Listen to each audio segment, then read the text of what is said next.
The state capture inquiry hearings began in late August, and it began on quite a dramatic note in the first week because we had the testimony of the former Deputy Minister of Finance, Mcebisi Jonas, who revealed that during his interactions with a member of the Gupta family, when he was offered a 600 million rand bribe, that there was also a death threat. So he was basically told that if he did not cooperate with the Guptas, that they would kill him. The testimony over the past few months had a number of major highlights, and amongst them was the testimony of the former Finance Minister Nhlanhla Nene. And he essentially became the first real victim of the state capture inquiry because his evidence actually led to his resignation. He made quite dramatic revelations about his interactions with former President Zuma and the pressure he came under to authorize funding for the nuclear deal. But the aspect of his testimony that led to his resignation was his admission that he actually held meetings with members of the Gupta family at their Saxonwold home, as something that he had previously denied had happened.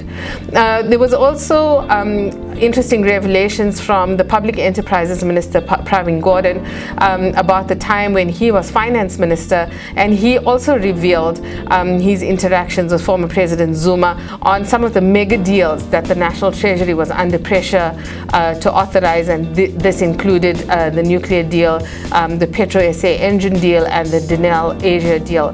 The issue of state enterprises is bound to be a major focus of the inquiry in 2019 because this is where the heart of state capture was.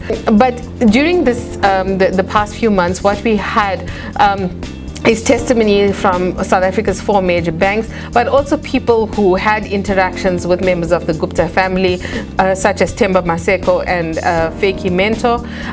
But we also had political heavyweights come forward, such as the former Secretary General, now National Chairperson of the ANC, Gwede Mantashe, and he had to testify also about the ANC's interactions with the banks in relation to the Gupta bank accounts. Former President Zuma has been the silent player almost in this inquiry because we haven't heard directly from him. He hasn't made any applications as yet to cross-examine any of the witnesses, but he has been heavily implicated by a number of witnesses that have come forward.